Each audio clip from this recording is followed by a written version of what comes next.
Dr. Chain! You told me you were gonna save my planet. Oh, Zorg, I never wanted to save your planet.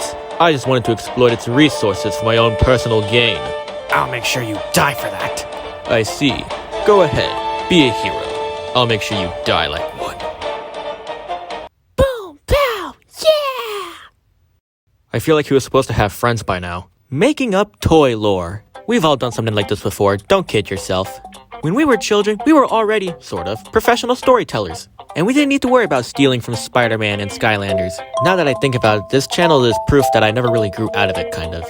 I've had a lot of moments like this, but I'm only going to focus on 3 for now because I don't remember everything else I did. For the first story, war. Back then, my dad and I used to bring out all the toys from the bins and put them to war. And of course, in my head, it was serious. Everyone was ready to die here. Robots were tearing each other apart. Ninjas snuck between enemy lines. And monsters were killed. A battle for the ages. Haha, victory. Oh my god. I will remember this moment, Father. Yeah, that was a sad day. Dad, if you're watching this, I want a rematch. Alright, in case I didn't make it clear yet, I'm a huge fan of Mario. No, wait, I actually did this bit already. Hold on. I have quite a big collection of these things, and I remember making up my own Mario game with these. Although the games I made up were based off of the Mario & Luigi RPG series and the 3D Mario games. Even more specifically, Bowser's Inside Story and 64 for the DS. And there was always one common thing that I always added in these made-up games. Robots! Yoshi transforms into a robot. Mario can be a robot by having a power-up. Bowser can shoot lasers from his spikes. And depending on how I'm feeling, someone would die. Why? Because freaking drama, that's why. For some reason, dying equals good storytelling, so that's what we did. Let me make a good story for your next game, Nintendo. I know my stuff. I don't know why robots were relevant to the story, I just know that I kept adding them a lot. Clearly, I was a storyteller in the making. Alright, here's the last story that I can remember. This one is about superheroes, specifically these two.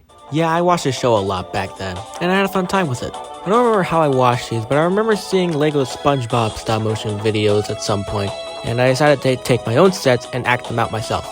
I remember I would always pair up these two constantly with other superheroes. This was a superhero team that I concocted, and they all fought against their respective villains.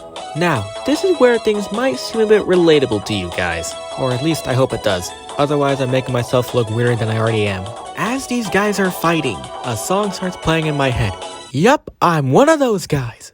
If you're wondering, the song was called Heroes by Alesso from 2015. Oh my god. Yup, that's the song that plays throughout these epic battles. To me, that's just one of the funniest things ever. I mean, the song seemed fitting, but man, if you tell me you didn't do this as a kid, you're a liar. And those were the 3 stories that I remember. Obviously, there were plenty more, but I can't remember those. Anyways, I thought this would be a fun thing to talk about. I actually got this idea by seeing a bunch of memes related to this. About how it looks so fun and innocent from anyone else's point of view, but in reality, in our heads, it's just much more serious. And I thought to myself, well, that seems like a fun topic. Well, those are some fun moments, and it looks like I'm still doing this kind of thing to this day. And you know what? That's cool. And with that, we've reached the end of the video. If you have anything like this, feel free to tell me in the comments. As always, be sure to like and subscribe, and I'll see you all in the next video. Thanks for watching, folks.